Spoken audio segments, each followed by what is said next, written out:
citizens are killed, including a girl child, and 23 others are wounded in terrorist attacks in various parts of Damascus.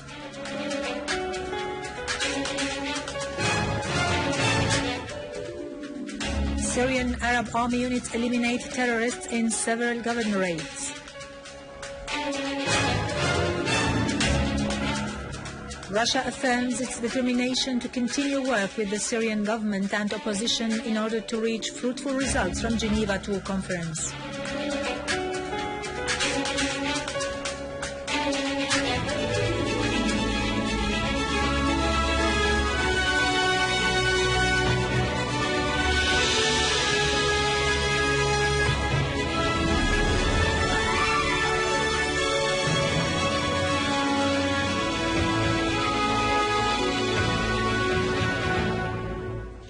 Good afternoon, ladies and gentlemen, and welcome to our news for today. A Damascus police command source has announced the death of a girl child and the injury of a woman and a female child when a mortar shell fired by terrorists fell near Al-Jubba Square in Sheikh Muhyiddin neighborhood in Damascus. 3 citizens were killed today and 21 others were injured in a terrorist attack with mortar shells in Baghdad Street, the center of the vocational rehabilitation of the handicapped and Martyr Ahmad Hamish Hospital in Barza neighborhood in Damascus. A police command source said a mortar shell fired by terrorists fell on a house in Baghdad Street, killing 3 citizens and wounding 4 others. The source added that 17 citizens were injured when 2 mortar shells fell in the surroundings of Hamish Hospital in Barza neighborhood. 2 other shells hit the complex of the Vocational Rehabilitation Center for the Handicapped. No casualties were reported.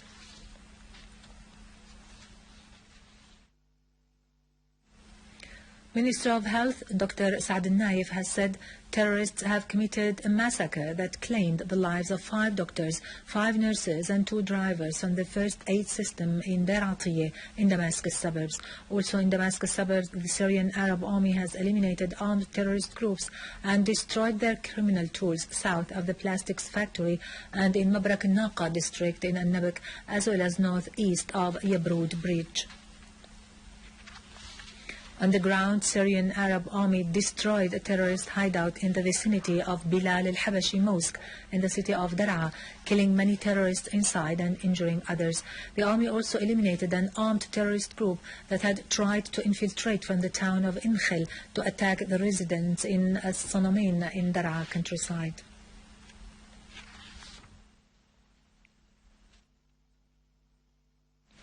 In Homs, Syrian Arab Army killed a number of terrorists in the village of al-Tababir in Al-Firqlos, destroying their truck and pickup, which were loaded with weapons and ammunition. The Syrian Arab Army also destroyed several terrorist hideouts in Zara, Al-Husn, Al-Ghasibiyya village and the surroundings of Al-Dwair, killing many of them. Meanwhile, the army eliminated a sniper who was taking a position in a residential building between the neighborhoods of Al-Qarabis and Jurat al-Shayyah. The army also destroyed a terrorist gathering near Al-Tahya Mosque in Bab Houd.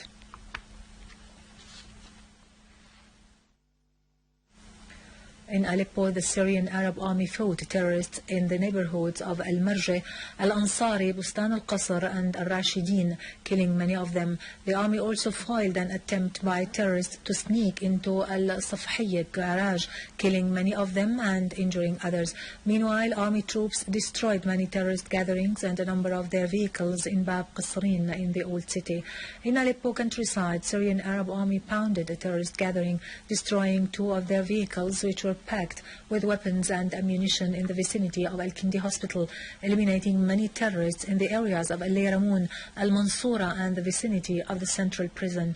The army also destroyed many terrorist hideouts in the villages and towns of Babis, Arbin, Kweris, Al-Jdeide and Handarat. In Hama countryside, Syrian Arab Army eliminated several armed terrorist groups east of Al-Asaliya village and to the north of Al-Matiq castle, destroying a number of their cars which were loaded with weapons and ammunition.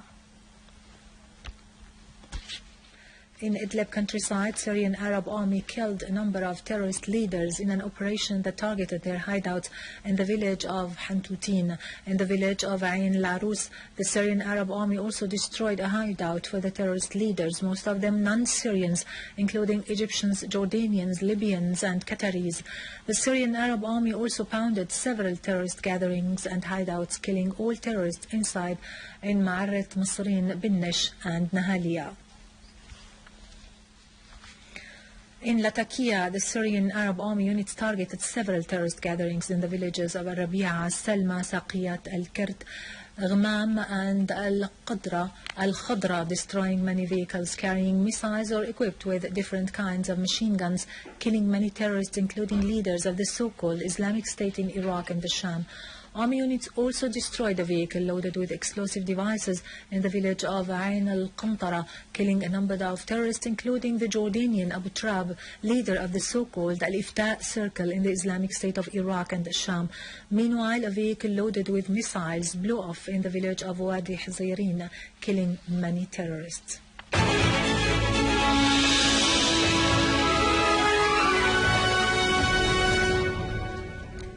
Welcome back.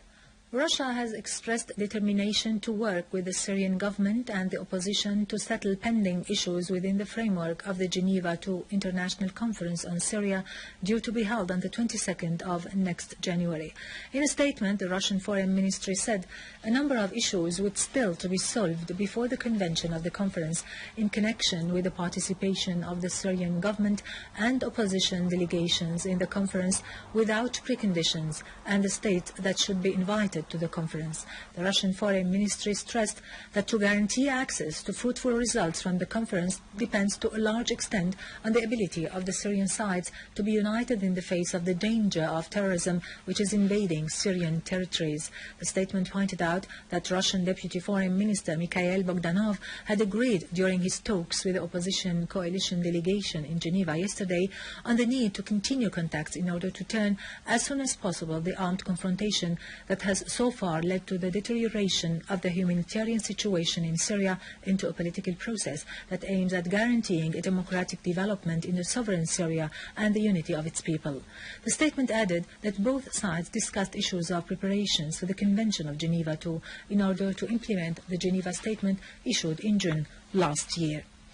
Deputy Prime Minister and Foreign and Expatriates Minister Walid al-Moallem has called on the world community to shoulder its responsibilities in ending the agony of the Palestinian people and adopting serious steps to stop the human rights violations against them by the Israeli occupation authorities.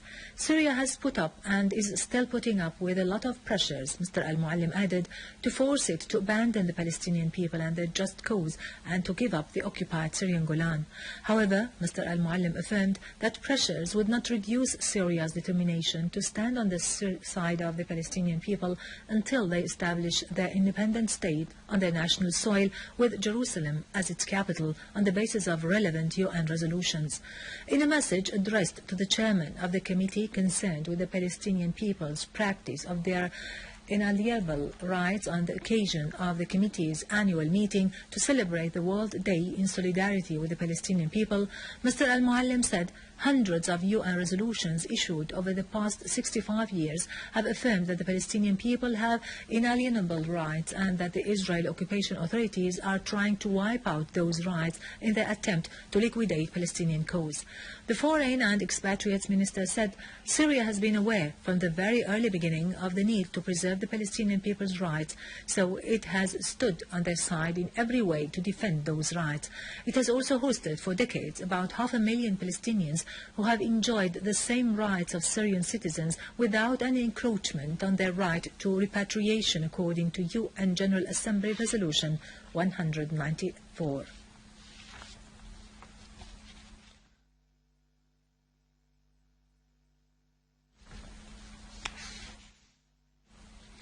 The Syrian Arab Republic has joined the international treaty to facilitate access to published works by visually impaired persons and persons with print disabilities.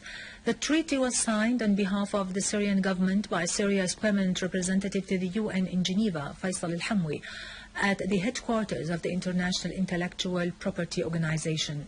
Al-Hamwi stressed that through its quick joining of the treaty and in being the first state in the region that joins it, the Syrian government has thus proved its keenness to respect and provide all rights to its citizens, particularly to the disabled, and assist them in coping with the intellectual, scientific and cultural developments of the contemporary world. The treaty aims at addressing the challenges that obstruct the full intellectual growth of the disabled and help them participate in various aspects of cultural life and take advanced steps in the domain of knowledge and science. The signatories to the treaty should work to update their national laws according to the treaty provisions and encourage international cooperation to serve its objectives.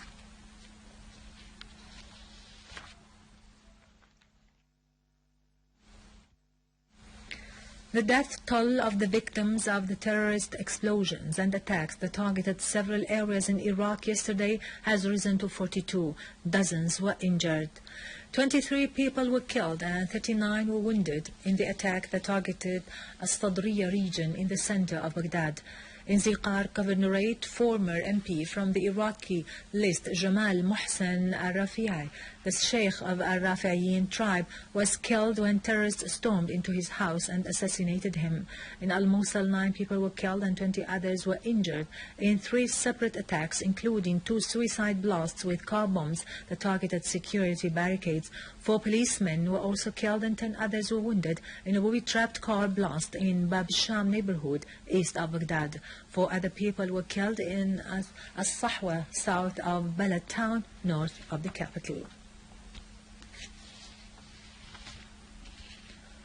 Finally, Iranian Foreign Minister Mohammad Jawad Zarif has said uranium enrichment will continue inside the country, affirming that Iran will be committed to the Geneva Accord provisions as long as the other side is committed to them.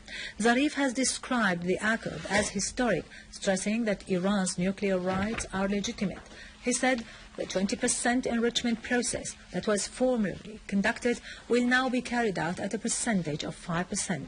Zarif pointed out that the 4th article of the Nuclear Arms Non-Proliferation Treaty stipulates such right, adding that when the 5+1 group realized that they could not go forward with their language of force and threat, they decided to respect the right of the Iranian people.